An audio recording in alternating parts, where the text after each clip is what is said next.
Alright, now we have our, took way too long, but I got all the new parts for it. So this was the old pressure plate.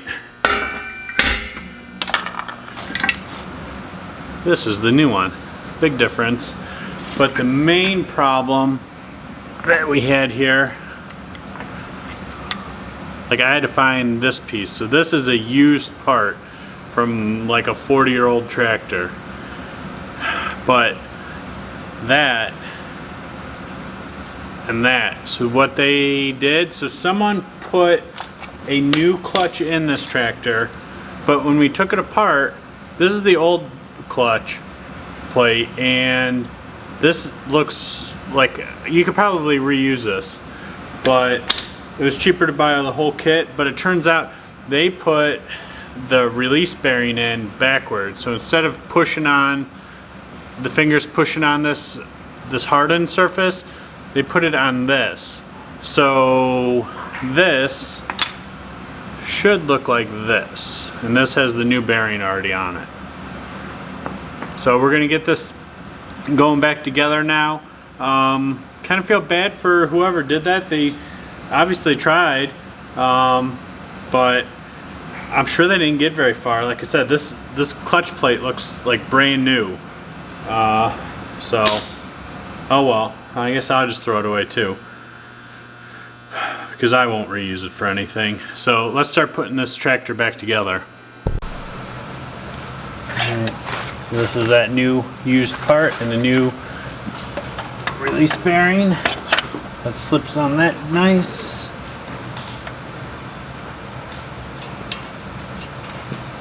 Alright, so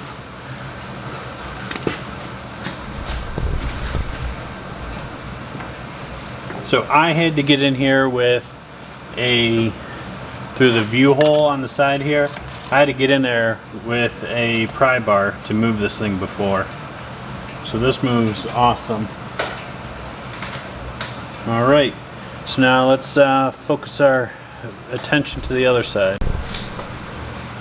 Alright, now here, our flywheel isn't awful, but it's not perfect, so I'm not going to have this machine because there's no like grooves or anything in it. I picked up some 400 and 600 grit sandpaper for my orbital sander. So I'm going to hit it with that real quick, and then I'll clean off everything with acetone. Alright, so I'm just going to hit it with the orbital sander. I'm doing this before I change this out. I don't want to get anything in there.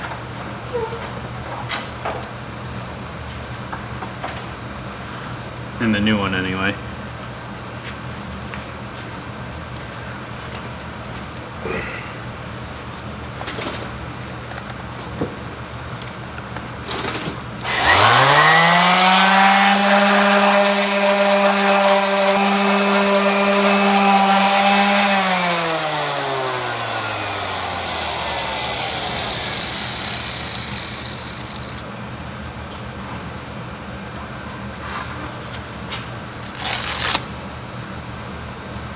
And I'm just going to go over it with some 800,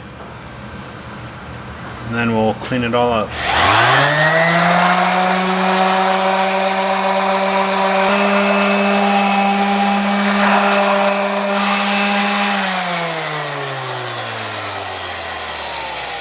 Alright, I'm pretty happy with that. Let's clean it up. Alright, so this puller isn't the right one, but I got to get part of the hook in there.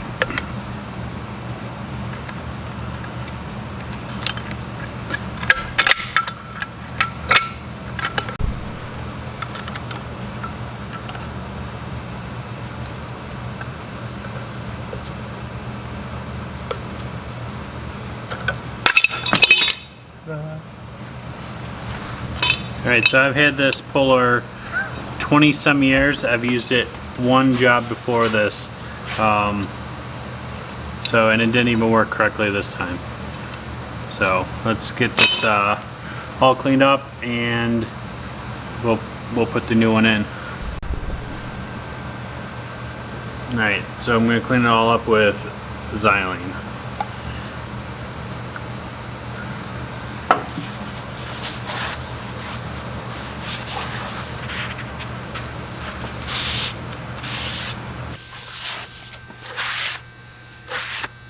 Alright, now we're going to be ready to put the clutch and the fingers on. Alright, so I don't forget to do this.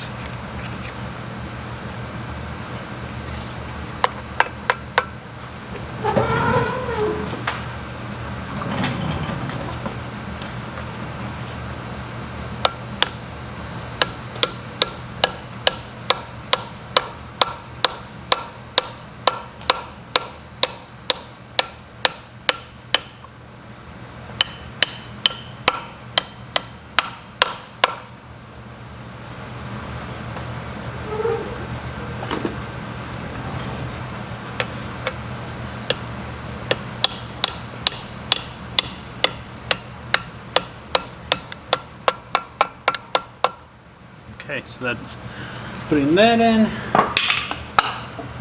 So let's get our thing together. So it's easy to figure out which way it goes. Is this way? It's not even, you can't even touch your flywheel. So alignment tool, and that goes right inside the bearing. Holds that on.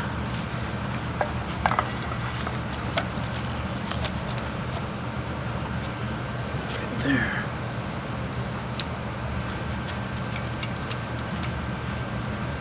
Just take your time and make sure you get all these started by hand, because you don't want to have one of these get cross-threaded.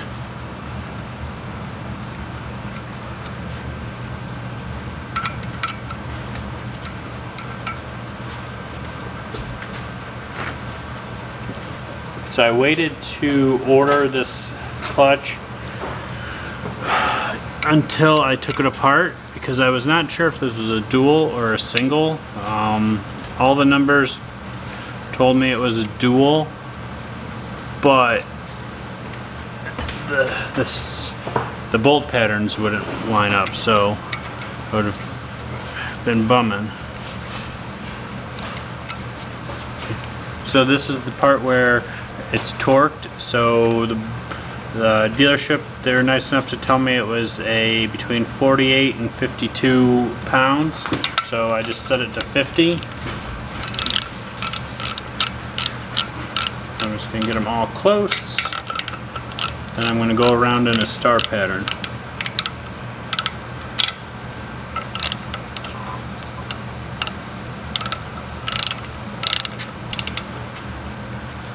Alright, so everything's pretty much finger tight, so I'm going to go around and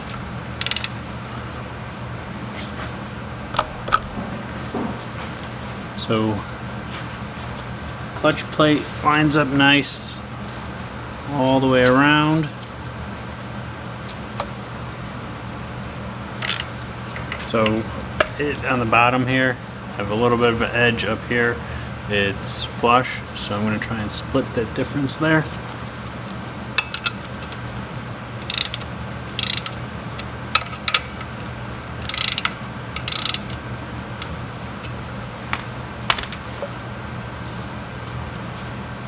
Give me a regular ratchet.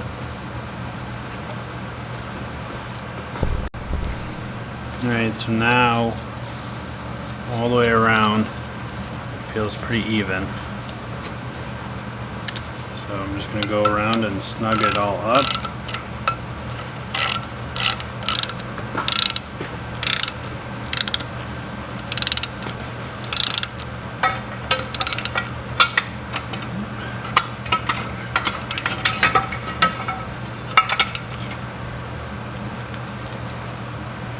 So my dad, he just put a piece of angle iron through the starter hole to catch in one of the teeth.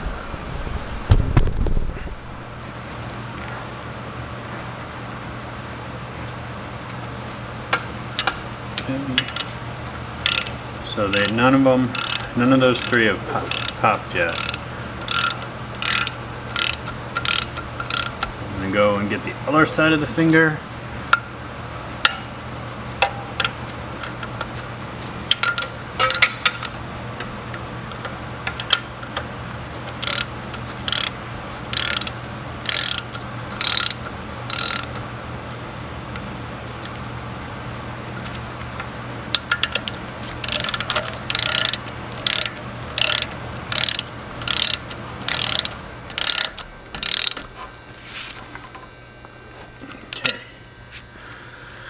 So now all 6 are locked in.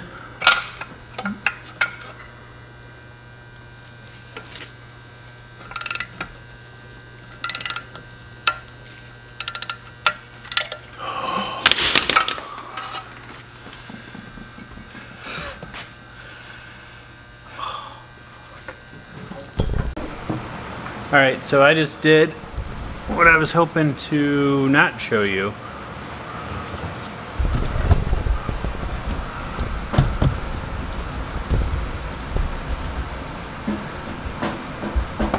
I broke a bolt off in the flywheel. Alright, let's get that apart. Alright, so right here is the bolt I broke off, and I am really lucky because I went and dug the easy out, I got the drill, and I was like, you know what, I'm just gonna use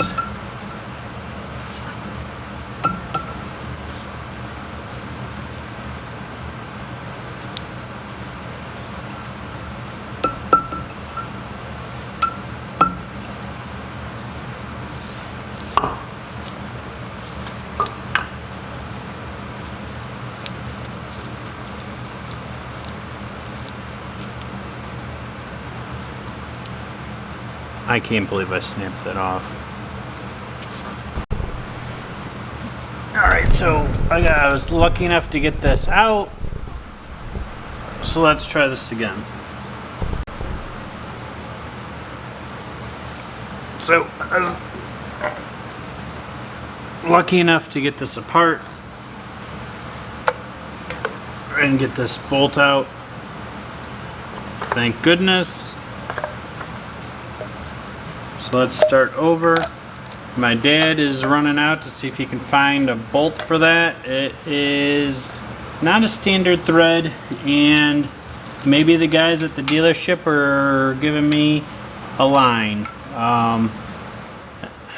Kind of thought, well, oh well. But anyway, it's probably about 18 pounds I'm going to put it to, not 50, and that's definitely why I broke it. Oh well, live and learn, right?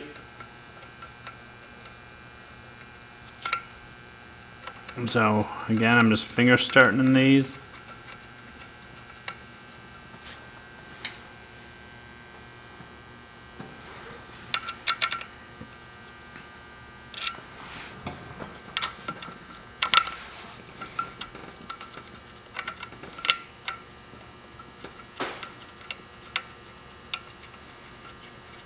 So everybody be careful, learn from this video. Alright, so we are good. It's going to go around, and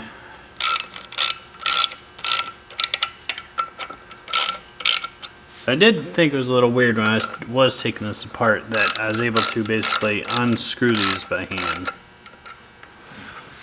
So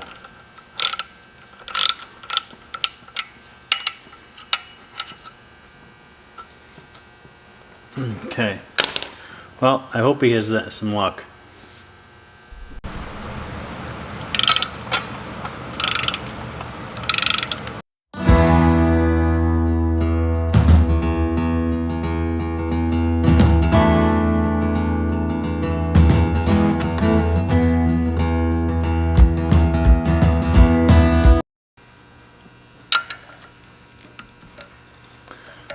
Okay.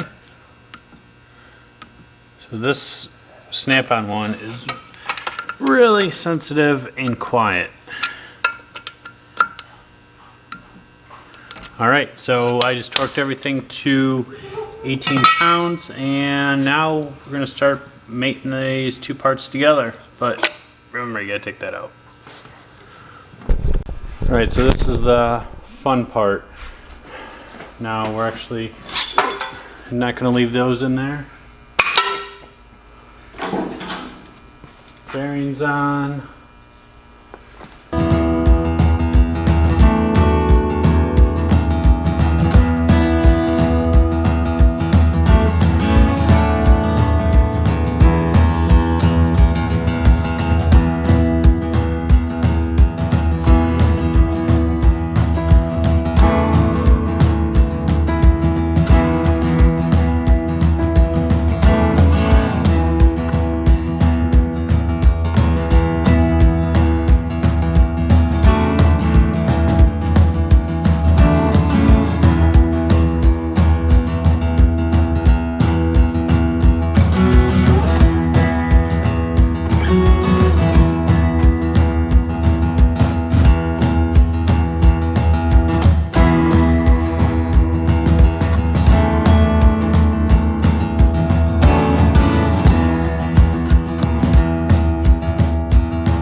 Alright, mating this was definitely a two-person job. It was a lot of up and down with the hoist, up and down with the floor jack, and it ultimately came to us just kind of wiggling it with a pair of channel locks in there. So if I put the channel locks in there, in here, I can squeeze it tight. So all the dowels are lined up. So we're just going to go around and tighten it up.